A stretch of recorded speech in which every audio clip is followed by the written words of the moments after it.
প্রতি মাসেই আমি এই অ্যাকোরিয়ামটা পরিষ্কার করাই, কারণ আমাদের মনে হয় যেন নিজেদের ঘরটা তো আমরা ডেলি পরিষ্কার করি, মানে নিজেরা বলো যাকে দিয়েই বলো, তো এদেরও তো এটা ঘর, এরা তো ডেলি না হোক মাসে একবার করানোটা দরকার।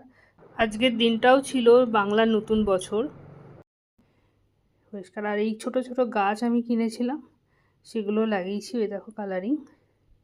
তো মাছগুলো এত ফ্রেশ ফিল করছে পরিষ্কার হওয়াতে অ্যাকোরিয়ামটা, ওরা অন্য দিনের থেকে আরও বেশি খেলে। আর এই যে বড় মাছটা দেখছো না, এই বড় মাছটা অ্যাকোরিয়াম থেকে ওঠানো বা ছাড়া খুব মানে একটা টেনশানের ব্যাপার, দেখেছো এরকম লাফাচ্ছে।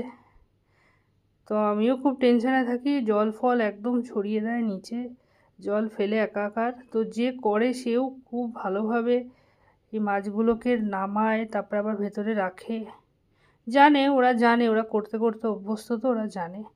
তো আমার খুব ভালো লাগছে যেদিনকে পরিষ্কার হয় না অ্যাকোরিয়ামটা, এত সুন্দর লাগে দেখতে। আর মাছগুলোও খুব ভালো মানে খেলে, পরিষ্কার পায় তো জলটা, একদম মন খুলে ওরা খেলে, ওদেরও ভালো লাগে। আমি তাই কিছুক্ষণ বসে দেখছিলাম। তোমাদের কেমন লাগছে কমেন্ট করে জানিও।